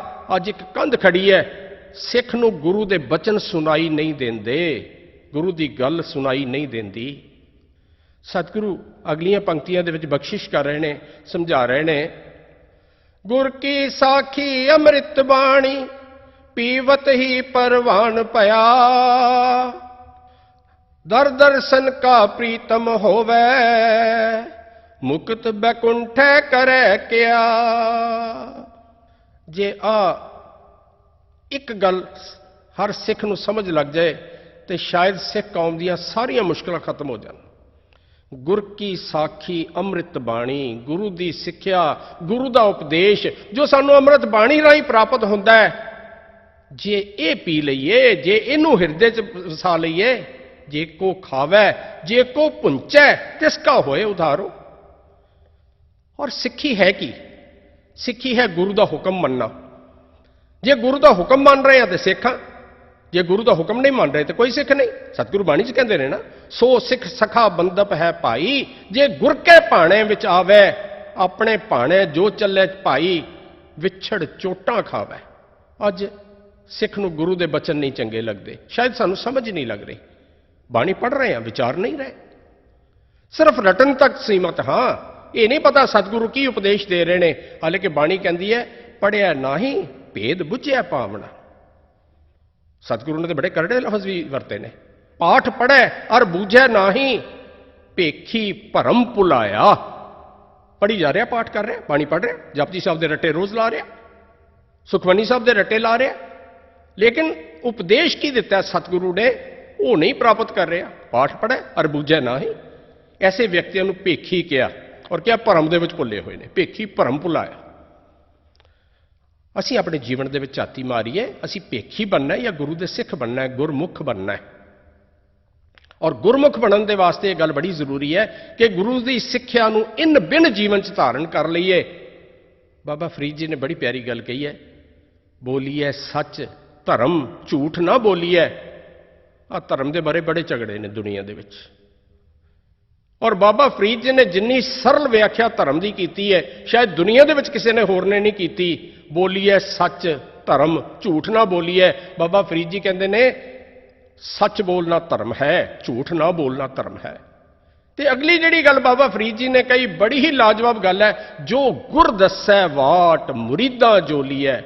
ਜਿਹੜਾ ਰਸਤਾ ਗੁਰੂ ਦੱਸਦਾ ਹੈ ਮੁਰੀਦ ਬਣ ਕੇ ਉਹਦੇ ਉੱਤੇ ਤੁਰ ਪਈਏ। ਕੋਈ ਕਿੰਤੂ ਨਹੀਂ, ਕੋਈ ਸ਼ੰਕਾ ਨਹੀਂ, ਕੋਈ ਐਸੀ ਗੱਲ ਨਹੀਂ ਕਿ ਮੈਂ ਇਹ ਕਰ ਨਹੀਂ ਸਕਦਾ, ਮੇਰੇ ਲਈ ਸੰਭਵ ਨਹੀਂ। ਗੁਰੂ ਦਾ ਹੁਕਮ ਹੈ ਤੇ ਸਿੱਖ ਨੇ ਮੰਨਣਾ, ਬਸ ਤਾਂ ਸਿੱਖੀ ਹੈ। ਔਰ ਸਤਿਗੁਰੂ ਨੇ ਇਹ ਵੀ ਗੱਲ ਨਾਲ ਸਪਸ਼ਟ ਕਰ ਦਿੱਤੀ, ਪੂਰੇ ਗੁਰ ਕਾ ਹੁਕਮ ਨਾ ਮੰਨੈ ਮਨਮੁਖ ਅਗਿਆਨ ਮੁੱਠਾ ਬਿਖ ਮਾਇਆ। ਜੇ ਗੁਰੂ ਦਾ ਹੁਕਮ ਨਹੀਂ ਮੰਨਦਾ ਤੇ ਮਨਮੁਖ ਹੈ, ਅਗਿਆਨੀ ਹੈ, ਮਾਇਆ 'ਚ ਗਲਤਾਨ ਹੋਇਆ ਪਿਆ, ਜੀਵਨ ਬਰਬਾਦ ਹੋ ਰਿਹਾ। ਸਿੱਖੀ ਹੈ ਗੁਰੂ ਦਾ ਹੁਕਮ ਮੰਨਣਾ। ਸਤਿਗੁਰੂ ਨੇ ਇੱਥੇ ਇੱਕ ਹੋਰ ਗੱਲ ਸਾਨੂੰ ਦ੍ਰਿੜ ਕਰਾਤੀ, ਸ਼ਰੀਰ ਜਲੋ ਗੁਣ ਬਾਹਰਾ ਜੋ ਗੁਰ ਕਾਰ ਨਾ ਕਮਾਏ। ਜਗਤ ਜਲੰਦਾ ਡਿਠ ਮੈਂ ਹਉ ਮੈਂ ਦੂਜੈ ਭਾਏ। ਨਾਨਕ ਗੁਰ ਸਰਨਾਈ ਉਬਰੈ ਸੱਚ ਮਨ ਸ਼ਬਦ ਤੇ ਆਏ। ਉਹ ਸ਼ਰੀਰ ਜਿਹੜਾ ਗੁਰੂ ਦਾ ਹੁਕਮ ਨਹੀਂ ਮੰਨਦਾ ਉਹ ਜਲ ਜਾਣਾ ਚਾਹੀਦਾ ਹੈ, ਉਹ ਕਿਸੇ ਕੰਮ ਦਾ ਨਹੀਂ। ਕੀ ਅਸੀਂ ਗੁਰੂ ਦੇ ਹੁਕਮ ਦੇ ਵਿੱਚ ਸ਼ਰਾਬਾਂ ਪੀ ਰਹੇ ਹਾਂ, ਗੁਰੂ ਦੇ ਹੁਕਮ ਦੇ ਵਿੱਚ ਨਸ਼ੇ ਕਰ ਰਹੇ ਹਾਂ? ਇੱਕ ਬੜੀ ਦੁਖਦਾਈ ਗੱਲ ਆਪ ਜੀ ਨਾਲ ਸਾਂਝੀ ਕਰਨ ਲੱਗਾ। ਇੱਕ ਵੀਰ ਨੇ, ਉਹਨਾਂ ਦਾ ਨਾਮ ਹੁਣ ਦਰਸ਼ਨ ਸਿੰਘ ਹੈ, ਫਰਾਂਸੀਸੀ ਨੇ, ਫਰਾਂਸ ਦੇ ਵਿੱਚ ਪੈਦਾ ਹੋਏ, ਫਰਾਂਸੀਸੀ ਮਾਂ ਦੀ ਕੁੱਖ ਤੋਂ, ਈਸਾਈ ਧਰਮ ਦੇ ਵਿੱਚ ਫਰਾਂਸੀਸੀ ਬਾਪ ਦੇ ਬਿਨ ਤੋਂ, ਔਰ ਮਾਤਾ ਪਿਤਾ ਨੇ ਨਾਂ ਮਿਸ਼ੇਲ ਰੱਖਿਆ। ਉਹਨਾਂ ਦੇ ਪਰਿਵਾਰਕ ਨਾਂ ਹੈ ਰੂਡਲ, ਮਿਸ਼ੇਲ ਰੂਡਲ ਕਮਾਉਂਦੇ ਸਨ। ਜਵਾਨੀ ਦੇ ਵਿੱਚ ਰਿਲੀਜੀਅਸ ਫਿਲਾਸਫੀ ਪੜ੍ਹਨ ਦਾ ਸ਼ੌਕ ਪੈ ਗਿਆ, ਬਹੁਤ ਧਰਮਾਂ ਦੇ ਬਾਰੇ ਸਟੱਡੀ ਕੀਤੀ। ਕਿਸੇ ਨੇ ਉਹਨਾਂ ਨੂੰ ਦੱਸਿਆ ਕਿ ਇਸ ਤਰ੍ਹਾਂ ਹਿੰਦੁਸਤਾਨ ਦੇ ਵਿੱਚ, ਇੰਡੀਆ ਦੇ ਵਿੱਚ ਇੱਕ ਧਰਮ ਹੈ ਸਿੱਖ ਧਰਮ, ਜਿਹੜੇ ਕਦੀ ਕਦੀ ਕੋਈ ਪੱਗ ਵਾਲੇ ਇੱਥੇ ਵੀ ਨਜ਼ਰ ਆਉਂਦੇ ਨੇ। ਸੁਣਿਆ ਕਿ ਇਹਨਾਂ ਦਾ ਵੀ ਧਰਮ ਗ੍ਰੰਥ ਬਹੁਤ ਮਹਾਨ ਹੈ, ਤੁਸੀਂ ਉਹਨੂੰ ਵੀ ਸਟੱਡੀ ਕਰੋ। ਜਿਸ ਵੇਲੇ ਉਹਨਾਂ ਨੇ ਸਿੱਖ ਫਿਲਾਸਫੀ ਪੜ੍ਹੀ, ਸਿੱਖ ਸਿਧਾਂਤ ਪੜ੍ਹੇ, ਮੈਂ ਉਹਨਾਂ ਨੂੰ 2 ਵਾਰੀ ਇੰਟਰਵਿਊ ਕਰਨ ਦਾ ਮੈਨੂੰ ਸੁਭਾਗ ਪ੍ਰਾਪਤ ਹੋਇਆ। ਬੜੀਆਂ ਖੁੱਲ੍ਹਾਂ ਗੱਲਾਂ ਉਹਨਾਂ ਨਾਲ ਮੈਂ ਕੀਤੀਆਂ। ਉਹ ਕਹਿੰਦੇ ਨੇ ਜਿਸ ਵੇਲੇ ਮੈਂ ਸਿੱਖ ਫਿਲਾਸਫੀ ਪੜ੍ਹੀ, ਸਿੱਖ ਸਿਧਾਂਤਾਂ ਨੂੰ ਪੜ੍ਹਿਆ, ਮੈਂ ਹੈਰਾਨ ਰਹਿ ਗਿਆ ਕਿ ਦੁਨੀਆ ਦੇ ਵਿੱਚ ਕੋਈ ਇੰਨੇ ਨਿਰਮਲ ਕਰਮਾਂ ਵਾਲਾ ਧਰਮ ਵੀ ਹੈ, ਕੋਈ ਐਸਾ ਧਰਮ ਵੀ ਹੈ ਜਿਹੜਾ ਅਮਲੀ ਜੀਵਨ ਸਿਖਾਉਂਦਾ ਹੈ, ਜਿਹੜਾ ਸੱਚਿਆਰ ਬਣਨਾ ਸਿਖਾਉਂਦਾ ਹੈ, ਜਿਹੜਾ ਮਨੁੱਖਤਾ ਦੇ ਨਾਲ ਸਾਂਝ ਪਾਉਣਾ, ਮਨੁੱਖਤਾ ਨਾਲ ਪਿਆਰ ਕਰਨ ਦੀ ਜਾਚ ਸਿਖਾਉਂਦਾ ਹੈ। ਕਹਿੰਦੇ ਮੇਰੇ ਮਨ ਵਿੱਚ ਆਇਆ ਕਿ ਮੈਂ ਵੀ ਸਿੱਖ ਬਣਨਾ ਹੈ। ਹੁਣ ਫਰਾਂਸ ਦੇ ਵਿੱਚ ਇੱਕ ਕਾਨੂੰਨ ਹੈ, ਨਾ ਤੁਸੀਂ ਆਪਣਾ ਧਰਮ ਬਦਲ ਸਕਦੇ ਹੋ, ਨਾ ਆਪਣਾ ਨਾਂ ਬਦਲ ਸਕਦੇ ਹੋ, ਤੁਹਾਨੂੰ ਪਰਮਿਸ਼ਨ ਲੈਣੀ ਪੈਂਦੀ ਹੈ ਸਰਕਾਰ ਕੋਲੋਂ, ਜਿਹੜੀ ਆਮ ਤੌਰ ਤੇ ਕਦੀ ਵੀ ਨਹੀਂ ਦਿੱਤੀ ਜਾਂਦੀ। ਉਸ ਮਿਸ਼ੇਲ ਨੇ ਸਰਕਾਰ ਨੂੰ ਇੱਕ ਚਿੱਠੀ ਲਿਖੀ ਕਿ ਮੈਂ ਸਿੱਖ ਬਣਨਾ ਚਾਹੁੰਦਾ, ਮੈਂ ਆਪਣਾ ਧਰਮ ਬਦਲਣਾ ਚਾਹੁੰਦਾ, ਉਸ ਦੇ ਵਾਸਤੇ ਮੈਨੂੰ ਆਪਣਾ ਨਾਮ ਹੀ ਬਦਲਣਾ ਪਏਗਾ। ਸਰਕਾਰ ਨੇ ਇਨਕਾਰ ਕਰ ਦਿੱਤਾ। ਉਹਨੇ ਆਪਣਾ ਦੇਸ਼ ਛੱਡ ਦਿੱਤਾ, ਫਰਾਂਸ ਛੱਡ ਕੇ ਇੰਗਲੈਂਡ ਦੇ ਵਿੱਚ ਆ ਗਏ। ਚੰਗੇ ਭਾਗਾਂ ਨੂੰ ਉੱਥੇ ਇੱਕ ਗੁਰਸਿੱਖ ਪਰਿਵਾਰ ਦੇ ਵਿੱਚ ਰਹਿਣ ਦਾ ਸੁਭਾਗ ਪ੍ਰਾਪਤ ਹੋ ਗਿਆ। ਜਿਸ ਵੇਲੇ ਉਹਨਾਂ ਦਾ ਜੀਵਨ ਵੇਖਿਆ, ਅਮਲੀ ਜੀਵਨ ਵੇਖਿਆ, ਉਹਨਾਂ ਦਾ ਮਨ ਹੋਰ ਪੱਕਾ ਹੋ ਗਿਆ। ਉਹਨਾਂ ਨੂੰ ਬੇਨਤੀ ਕੀਤੀ ਕਿ ਜੀ ਮੈਂ ਵੀ ਸਿੱਖ ਬਣਨਾ ਚਾਹੁੰਦਾ, ਮੈਂ ਵੀ ਖੰਡੇ ਬਾਟੇ ਦੀ ਪਾਹੁਲ ਪ੍ਰਾਪਤ ਕਰਨਾ ਚਾਹੁੰਦਾ। ਉਹਨਾਂ ਆਖਿਆ ਭਾਈ ਤੂੰ ਬਾਣੀ ਤਾਂ ਪੜ੍ਹ ਨਹੀਂ ਸਕਦਾ, ਕਿਉਂਕਿ ਬਾਣੀ ਤੇ ਸਾਰੀ ਪੰਜਾਬੀ ਦੇ ਵਿੱਚ ਹੈ। ਉਹ ਕਹਿਣ ਲੱਗਾ ਜੀ ਮੈਂ ਪਹਿਲਾਂ ਪੰਜਾਬੀ ਪੜ੍ਹਾਂਗਾ। ਉਦੋਂ ਤੋਂ ਕੇਸ ਕੱਟਣੇ ਬੰਦ ਕਰ ਦਿੱਤੇ, ਵਾਲ ਵਧਾਉਣੇ ਸ਼ੁਰੂ ਕਰ ਦਿੱਤੇ, ਨਾਲ ਪੰਜਾਬੀ ਪੜ੍ਹਨੀ ਸ਼ੁਰੂ ਕਰ ਦਿੱਤੀ। ਅੱਜ ਮੈਂ ਹੈਰਾਨ ਹੁੰਨਾ ਸਾਡੇ ਸਿੱਖ ਘਰਾਂ ਦੇ ਵਿੱਚ ਪੰਜਾਬੀ ਨਹੀਂ ਪੜ੍ਹੀ ਜਾ ਰਹੀ। ਉਹਨਾਂ ਨੂੰ ਇਸ ਗੱਲ ਦੀ ਚਿੰਤਾ ਨਹੀਂ, ਸਾਡਾ ਗੁਰੂ ਨਾਲ ਸੰਬੰਧ ਕਿਵੇਂ ਬਣੇਗਾ। ਆਪਣੀ ਮਾਂ ਬੋਲੀ ਤੋਂ ਪਿੱਛਾ ਛੁਡਾ ਰਹੇ ਨੇ। ਪਰ ਉਹ ਮਿਸ਼ੇਲ ਕਹਿੰਦਾ ਕਿ ਮੈਂ ਖੁੱਲ੍ਹ ਕੇ ਪੰਜਾਬੀ ਪੜ੍ਹੀ। ਜਦੋਂ ਮੈਂ ਉਹਨਾਂ ਨੂੰ ਇੰਟਰਵਿਊ ਕੀਤਾ ਤੇ ਮੇਰੇ ਨਾਲ ਫਸਟ ਕਲਾਸ ਪੰਜਾਬੀ ਦੇ ਵਿੱਚ ਗੱਲਾਂ ਕਰਨ, ਮੈਂ ਬੜਾ ਹੈਰਾਨ ਹੋਇਆ। मैं उन्होंने पूछा भी किवें, कहने लगे जी मैं पंजाबी पढ़ी। मैं सोचा जे मैं पंजाबी नहीं पढ़ सकता, मेरे गुरु की भाषा होर है, मेरी भाषा होर है, मेरा गुरु नाल संबंध किवें बनेगा, गुरु नाल रिश्ता किवें कायम होवेगा। पंजाबी आ गई, बाणी पढ़नी शुरू कर दी, केस आ गए, उत्थे एक अमृत संचार सी, वो परिवार वाले नाल लै गए, खंडे बाटे की पाहुल प्राप्त की। कहते ने जदों मैनूं पंज प्यारिਆਂ ने पाहुल की बख्शिश की तो नाल एक गल मैनूं कही कि अज तो बाद तुहाडा पिता गुरु गोबिंद सिंह पातशाह ने, माता साहिब कौर जी ने, ते तुसीं वासी आनंदपुर दे हो। कहते मैनूं ख्याल आया कि जे मैं आनंदपुर का वासी हाँ तो फिर मैं इंग्लैंड दे विच की कर रहा, फिर मैं आनंदपुर ही जाके वसांगा। ना दर्शन सिंह रख दिता गया, मिशेल रूडल तो दर्शन सिंह बन गए और हिंदुस्तान आने का मन बना लिया। हिंदुस्तान आ पहुंचे। अजकल नूरपुर बेदी जगह है आनंदपुर साहब तो 7-8 किलोमीटर, उत्थे एक अपनी जमीन लैके फार्मिंग करते हैं। और मैं बेनती करांगा कभी जाके उन्होंने वेखो काम करते हैं, तुहानूं पता लगे सिख किड्डा मेहनती हुंदा है, सिख का करैक्टर की हुंदा है, सिख का किरदार की हुंदा है। सानूं सिक्खी विरसे दे विच मिल गई, असीं उहदी कदर नहीं पाई। जिन्हां ने सिੱਖੀ ਨੂੰ समझ के, जान के, पहचान के धारण किया, उन्हां दे जीवन दे विच झाती मार के वेखो किड्डा सच्चार जीवन है। कहते जदों मैं भारत पहुंचा, मैं सोचा सैटल होने तो पहला मैं अपने गुरधामां दे दर्शन करा, मैनूं अपने इतिहास के बारे तो कोई जानकारी मिले। कहते मैं दक्षिण दे विच किसी जगह के उत्ते गया होया सी, उत्थे मैं एक गुरुद्वारा साहब गया, दफ्तर दे विच जाके मैं बेनती की कि जी मैं रात रुकना है, मैनूं रुकण वास्ते कोई ठहर चाहिए है। उत्थे गुरुद्वारा साहब के प्रधान साहब बैठे सन, उन्होंने कहा जी तुसी पंजाबी सिख तो लगते नहीं। कहते मैं दसिया कि जी मैं फ्रांसीसी हाँ और फ्रांसीसी तो मैं सिख बनया। वो बड़े खुश होए, कहने लगे जी तुसी मेरे घर चलो, मेरे घर ठहरना। वो दर्शन सिंह कहते ने मेरी छाती फुल गई, बहुत खुशी हुई कि देखो सिख होने का मैनूं किड्डा मान मिलिया। ये मैनूं जानते नहीं, पहचानते नहीं, मेरा नाल संबंध कोई नहीं, लेकिन सिख होने के नाते मैनूं अपने घर लैके जा रहे हैं। बहुत खुश होए, घर चले गए उन्होंने। कहते पर मेरी सारी खुशी जी है उस दिन शाम को खत्म हो गई। मैं पूछा जी वो क्यों खत्म हो गई? कहने लगे जी शाम को उन्होंने घर एक पार्टी सी, गुरुद्वारा साहब के प्रधान साहब के घर पार्टी सी और उस पार्टी के खुली शराब वरताई जा रही सी। प्रधान साहब का लड़का मेरे को आया, वो 2-4 दोस्त सन। कहने लगे दर्शन सिंह जी तुसी तो फ्रांसीसी हो, तुसी केड़ी शराब पीओगे, तुहानू तो साडी इंडियन शराब चंगी नहीं लगनी, तुहाडे वास्ते कोई इंपोर्टेड बीयर ले आईए या कोई स्कॉच ले आईए, तुसी केड़ी पीओगे? कहते मैं उन्होंने कहा तुहानू शर्म नहीं आती, तुसी गुरु नानक दे सिख नू शराब पीण वास्ते पूछ रहे हो? तो वो सारे हस पए, कहते वाह जी वाह, सिख तो हुंदे ही शराबी ने, इहदे च किहड़ी नवीं गल है। वो दर्शन सिंह कहता है मेरी आत्मा रो पई, मेरा सीना फट गया। वो दुनिया के लोगों गुरु नानक के निर्मल पंथ नू शराबियां की कौम कहते हो? मैं तो सिख इस वास्ते बनया क्योंकि मैनू पता है ये निर्मल गुणा वाली, पवित्र गुणा वाली कौम है। गुरु अर्जन पातशाह जी दी पावन पंक्तियां ध्यान च आउंदियां ने। सतगुरु ने किसी ने पूछा ने जी सब तो चंगा धर्म केड़ा है, सब तो वड्डा धर्म केड़ा है? तो सतगुरु कहते हैं सर्व धर्म है श्रेष्ठ धर्म, हर को नाम जप निर्मल करम। सब धर्मां तो वड्डा धर्म है उस परमात्मा नूं याद रखो, उन्होंने हिरदे च वसा के रखो, हर काम उहदे भै भौ दे विच करो ते नाल निर्मल कर्म करो, शुभ गुणा वाले काम करो। सिखा तेन सोचना पवेगा तू ये शुभ गुणा वाले काम कर रहे हैं। एक बंदा जिहड़ा दूसरी कौम तो सिख बनिया है, जिहड़ा ये सोच के सिख बनिया है कि ये चंगे गुणों वाली कौम है, ये अमली जीवन वाली कौम है, वो कहता मेरा सीना फट गया, मेरी आत्मा रो पई, कुरला उठी मेरी आत्मा। कौन जिम्मेवार है? सिर्फ असी जिम्मेवार हाँ। असी गुनाहगार हाँ गुरु नानक पातशाह दे, असी गुनाहगार हाँ गुरु गोबिंद सिंह पातशाह दे, असी बेमुख हाँ गुरु ग्रंथ साहब पातशाह तो, जिस वेले वो कर्म कर रहे हैं जिहड़े सतगुरु सानू मना करते हैं। एक बेनती करनी चाहांगा, एक आम गल है, प्रचारक आउंदे ने विचार करके चले जाते हैं, गल्लां चंगियां भी बड़ियां लगदियां ने, पर साडे जीवन च कोई तब्दीली नहीं आउंदी।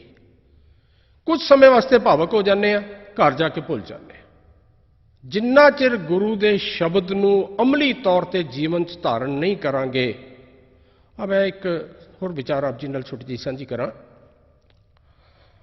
एक साखी है, एक फर्क हुंदा, ਸਾਖੀ ਤੇ ਕਹਾਣੀ। ਸਾਖੀ ਹੁੰਦੀ ਸਾਖੀ ਜਿਹਦੇ ਪ੍ਰਮਾਣ ਨੇ, ਜਿਹੜੀ ਸੱਚ ਹੈ, ਔਰ ਕਹਾਣੀ ਹੁੰਦੀ ਹੈ ਕਹਾਣੀ ਕਹੀ ਗਈ ਹੈਗੀ ਨਹੀਂ, ਸਿਰਫ ਕੋਈ ਗੱਲ ਸਮਝਾਉਣ ਲਈ ਕਹੀ ਜਾਂਦੀ ਹੈ। ਮੈਂ ਕਹਾਣੀਆਂ 'ਚ ਬਿਲੀਵ ਨਹੀਂ ਕਰਦਾ। ਹਾਲਾਂਕਿ ਸਿੱਖ ਕੌਮ ਦੇ ਵਿੱਚ ਬਹੁਤ ਸਾਰੀਆਂ ਕਹਾਣੀਆਂ ਸਾਖੀਆਂ ਕਹਿ ਕੇ ਸੁਣਾਈਆਂ ਜਾ ਰਹੀਆਂ ਨੇ। ਇੱਕ ਸਾਖੀ ਆਪ ਜੀ ਨਾਲ ਸਾਂਝੀ ਕਰਨਾ ਚਾਹਾਂਗਾ। ਦੋ ਗੱਲਾਂ ਬੜੀਆਂ ਕਮਾਲ ਦੀਆਂ ਉਹਦੇ ਵਿੱਚ ਸਪਸ਼ਟ ਹੋਣਗੀਆਂ। ਅਸੀਂ ਨਾਂ ਸੁਣਿਆ ਸੱਜਣ ਠੱਗ, ਅਸੀਂ ਤਾਂ ਅੱਜ ਵੀ ਸੱਜਣ ਠੱਗ ਕਹਿ ਰਹੇ ਹਾਂ। ਹੁਣ ਬੜਾ ਧਰਮੀ ਪਹਿਰਾਵਾ ਸੀ, ਬਾਹਰੋਂ ਵੇਖਣ ਨੂੰ ਬੜੇ ਚੰਗੇ ਕਰਮ ਸਨ। ਇੱਕ ਸਰਾਂ ਬਣਾਈ ਹੋਈ ਸੀ। ਉਸ ਸਮੇਂ ਦੇ ਵਿੱਚ ਸਰਾਂ ਬਣਾਉਣਾ ਇੱਕ ਬੜੀ ਵੱਡੀ ਸੇਵਾ ਸਮਝੀ ਜਾਂਦੀ ਸੀ, ਕਿਉਂਕਿ ਅੱਜ ਵਾਂਗੂ ਹੋਟਲ ਨਹੀਂ ਸੀ ਹੁੰਦੇ ਵੀ ਕੋਈ ਬਾਹਰੋਂ ਆਇਆ ਉਹਨੂੰ ਰਹਿਣ ਲਈ ਕੋਈ ਪ੍ਰੋਬਲਮ ਨਹੀਂ। ਜਿਹੜਾ ਕੋਈ ਬਾਹਰੋਂ ਯਾਤਰੂ ਆਇਆ ਉਹਨੂੰ ਠਹਿਰਨ ਲਈ ਕੋਈ ਠਾਹਰ ਚਾਹੀਦੀ ਹੁੰਦੀ ਸੀ, ਅੰਨ ਪਾਣੀ ਚਾਹੀਦਾ ਹੁੰਦਾ ਸੀ। ਇਹ ਸੱਜਣ ਨੇ ਵੀ ਸਰਾਂ ਬਣਾਈ ਹੋਈ ਹੈ, ਧਰਮੀ ਪਹਿਰਾਵਾ ਪਾਉਂਦਾ, ਲੋਕੀ ਸਮਝਦੇ ਨੇ ਬੜਾ ਧਰਮੀ ਬੰਦਾ ਹੈ, ਪਰ ਅਸਲ ਦੇ ਵਿੱਚ ਉਹਦੇ ਕਰਮ ਜਿਹੜੇ ਨੇ ਉਹ ਪਾਪ ਸਨ। ਕੰਮ ਸੀ ਠੱਗੀ ਦਾ। ਜਿਹੜਾ ਸਰਾਂ ਦੇ ਵਿੱਚ ਆ ਕੇ ਠਹਿਰਨਾ, ਕੋਈ ਅਮੀਰ ਆਦਮੀ ਆ ਕੇ ਠਹਿਰ ਗਿਆ, ਉਹਨੂੰ ਲੁੱਟ ਲੈਣਾ, ਇੱਥੋਂ ਤੱਕ ਕਿ ਉਹਦਾ ਕਤਲ ਕਰਨ ਦੇ ਵਿੱਚ ਵੀ ਗੁਰੇਜ਼ ਨਹੀਂ ਕਰਨਾ। ਮੇਰੇ ਗੁਰੂ ਨਾਨਕ ਪਾਤਸ਼ਾਹ ਜਗਤ ਨੂੰ ਤਾਰਦੇ ਹੋਏ ਤੁਲੰਬੇ ਦੀ ਉਸ ਧਰਤੀ ਤੇ ਪਹੁੰਚੇ ਨੇ, ਜਿਹੜਾ ਅੱਜ ਕੱਲ੍ਹ ਪਾਕਿਸਤਾਨ ਦੇ ਵਿੱਚ ਰਹਿ ਗਿਆ, ਜਿੱਥੇ ਉਹ ਸੱਜਣ ਠੱਗ ਨੇ ਸਰਾਂ ਬਣਾਈ ਹੋਈ ਸੀ। ਗੁਰੂ ਨਾਨਕ ਪਾਤਸ਼ਾਹ ਪਹੁੰਚੇ, ਸਾਹਮਣੇ ਸੱਜਣ ਬੈਠਾ ਹੋਇਆ ਸੀ। ਉਹਨੇ ਵੇਖਿਆ ਕੋਈ ਬੜਾ ਧਨੀ ਵਿਅਕਤੀ ਆਇਆ। ਵੈਸੇ ਤਾਂ ਆਮ ਤੌਰ 'ਤੇ ਗੁਰੂ ਨਾਨਕ ਪਾਤਸ਼ਾਹ ਜਿਸ ਵੇਲੇ ਪ੍ਰਚਾਰ ਦੌਰਿਆਂ 'ਤੇ ਗਏ ਨੇ, ਜਿਨ੍ਹਾਂ ਨੂੰ ਅਸੀਂ ਉਦਾਸੀਆਂ ਕਹਿੰਦੇ ਹਾਂ, ਉਹਨਾਂ ਦੇ ਵਿੱਚ ਉਹਨਾਂ ਨੇ ਪ੍ਰਚਾਰਕਾਂ ਵਾਲਾ ਹੀ ਪਹਿਰਾਵਾ ਪਹਿਨਿਆ ਹੋਇਆ ਸੀ, ਉਦਾਸੀ ਪਹਿਰਾਵਾ ਜਿਹਨੂੰ ਅਸੀਂ ਕਹਿ ਦਿੰਦੇ ਹਾਂ। ਪਰ ਉੱਥੇ ਇੱਕ ਵਿਸ਼ੇਸ਼ ਮਕਸਦ ਲਈ ਗਏ ਸਨ। ਸੋਹਣੇ ਬਸਤਰ ਪਹਿਨੇ ਹੋਏ ਸਨ, ਨਾਲ ਮਰਦਾਨਾ ਜੀ ਨਾਲ ਸਨ, ਉਹਨਾਂ ਨੇ ਕੋਈ ਸਮਾਨ ਚੁੱਕਿਆ ਹੋਇਆ, ਅਸਬਾਬ ਚੁੱਕਿਆ ਹੋਇਆ। ਉਸ ਸੱਜਣ ਨੇ ਵੇਖਿਆ ਕਿ ਇੱਕ ਬੜਾ ਧਨਾੜ ਵਿਅਕਤੀ ਕੋਈ ਆਇਆ, ਔਰ ਮਨ ਦੇ ਵਿੱਚ ਇੱਕਦਮ ਖਿਆਲ ਆਇਆ ਕਿ ਅੱਜ ਇਸ ਬਾਬੇ ਨੂੰ ਲੁੱਟਣਾ। ਬੜੇ ਸਤਿਕਾਰ ਨਾਲ ਲੈ ਗਿਆ, ਇੱਕ ਕਮਰੇ ਦੇ ਵਿੱਚ ਠਹਿਰਾਇਆ ਕਿ ਅੱਜ ਤੁਸੀਂ ਸਫ਼ਰ ਕਰਕੇ ਆਏ ਹੋ, ਥੱਕੇ ਹੋਏ ਹੋ, ਆਰਾਮ ਕਰੋ, ਮੈਂ ਤੁਹਾਡੇ ਲਈ ਪ੍ਰਸ਼ਾਦਾ ਬਣਾ ਕੇ ਲਿਆਉਣਾ। ਜਾ ਕੇ ਪ੍ਰਸ਼ਾਦਾ ਤਿਆਰ ਕੀਤਾ, ਉਹਦੇ ਵਿੱਚ ਜ਼ਹਿਰ ਮਿਲਾ ਦਿੱਤਾ। ਮਨ ਦੇ ਵਿੱਚ ਪਾਪ ਹੈ ਕਿ ਅੱਜ ਇਸ ਬਾਬੇ ਨੂੰ ਮਾਰ ਸੁੱਟਣਾ, ਇਸ ਬਾਬੇ ਦਾ ਧਨ ਦੌਲਤ ਜਿਹੜਾ ਅੱਜ ਲੁੱਟਣਾ। ਜ਼ਹਿਰ ਵਾਲਾ ਬਣਿਆ, ਪ੍ਰਸ਼ਾਦਾ ਲੈ ਕੇ ਚਲਾ ਗਿਆ। ਲਓ ਜੀ ਬਾਬਾ ਜੀ ਪ੍ਰਸ਼ਾਦਾ ਚੱਕ ਲਓ। ਗੁਰੂ ਨਾਨਕ ਪਾਤਸ਼ਾਹ ਕਹਿਣ ਲੱਗੇ, ਭਾਈ ਕਿਸੇ ਕੰਮ ਆਏ ਆ, ਉਹ ਕੰਮ ਕਰਕੇ ਛਕਾਂਗੇ। ਬੜਾ ਹੈਰਾਨ ਹੋਇਆ। ਚਲੋ ਜਿਹੜਾ ਕੰਮ ਕਰਨਾ ਕਰਕੇ, ਪਰ ਰੋਟੀ ਤਾਂ ਖਾਣ ਗਈ। ਉੱਥੇ ਥਾਲੀ ਰੱਖ ਦਿੱਤੀ, ਥਾਲ ਰੱਖ ਕੇ ਤੇ ਨਾਲ ਦੇ ਕਮਰੇ 'ਚ ਲੁੱਕ ਕੇ ਜਾ ਕੇ ਬਹਿ ਗਿਆ।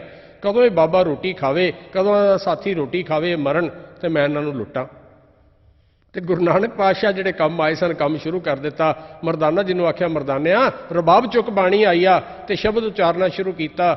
ਉੱਜਲ ਕਹਿਹਾਂ ਚਿਲਕਣਾ, ਘੋਟਮ ਕਾਲੜੀ ਮਸ, ਧੋਤਿਆਂ ਝੂਠ ਨਾ ਉਤਰੈ, ਜੇ ਸੌ ਧੋਵਾਂ ਤਿਸ, ਸੱਜਣ ਸਈ ਨਾਲ ਮੈਂ ਚਲਦਿਆਂ ਨਾਲ ਚਲਨ, ਜਿੱਥੇ ਲੇਖਾ ਮੰਗੀ ਹੈ ਤਿੱਥੇ ਖੜਿਆ ਦਿਸਨ।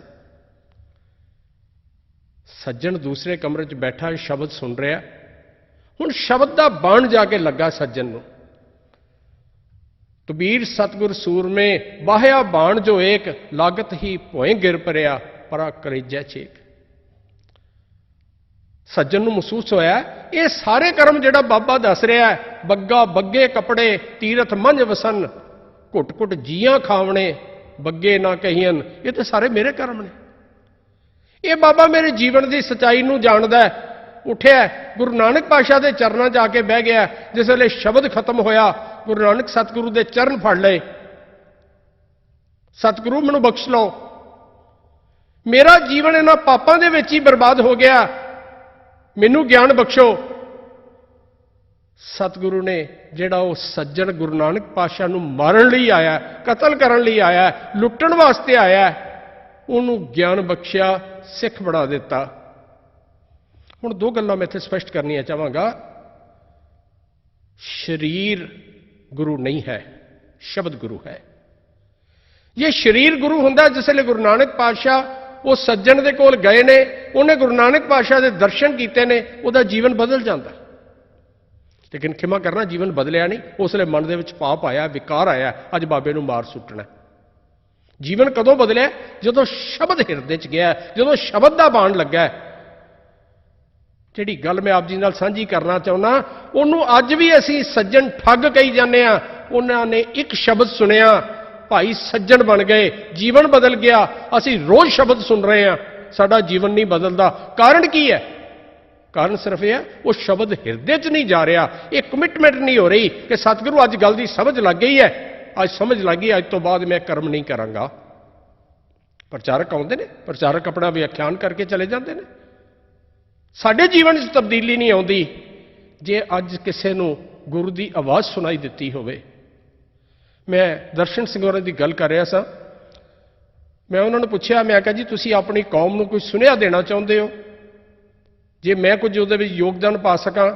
तो कहण लगे, रजिंदर सिंह जी मेरी कौम नूं इह सुनेहा देना, अपने गुरु के नां नूं कलंकित ना करो, अपनी कौम नूं कलंकित ना करो।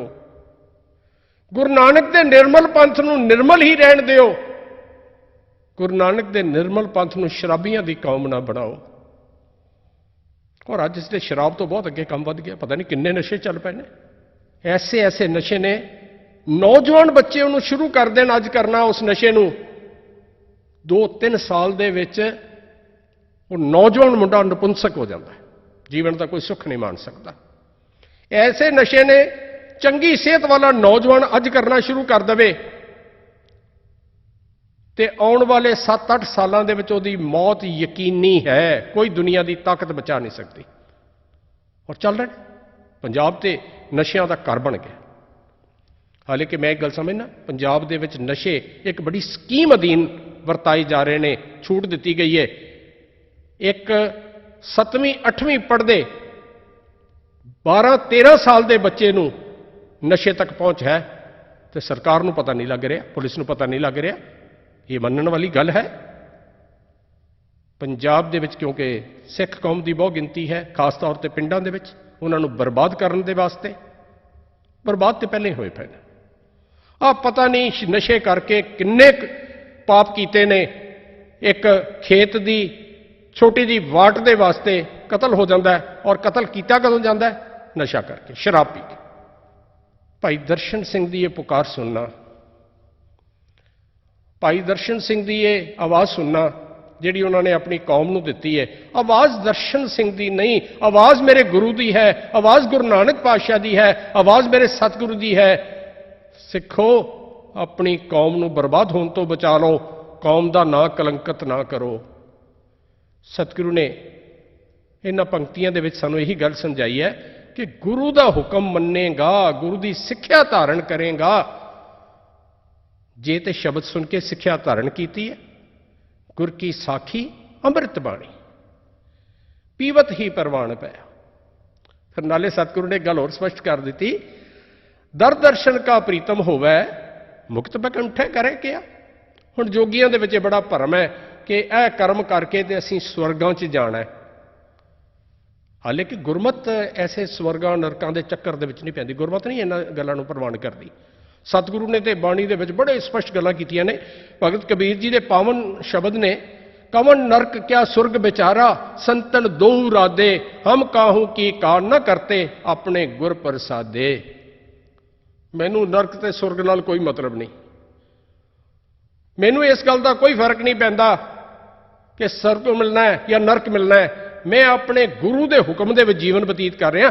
इसे करके भगत कबीर जी ने एक होर पंक्तियां उच्चारण कीतियां, सुरगवास ना बाछी है, डरिए ना नरक निवास, होना है सो होई है, मन है ना कीजै आस। सानू इस गल का कोई भरम नहीं कि मिलना नरक मिलना सुरग मिलना है। सन तो एक गल का पता है, सिख नूं तो एक गल का पता है, मैं अपना जीवन गुरु के हुक्म दे विच बतीत करना है।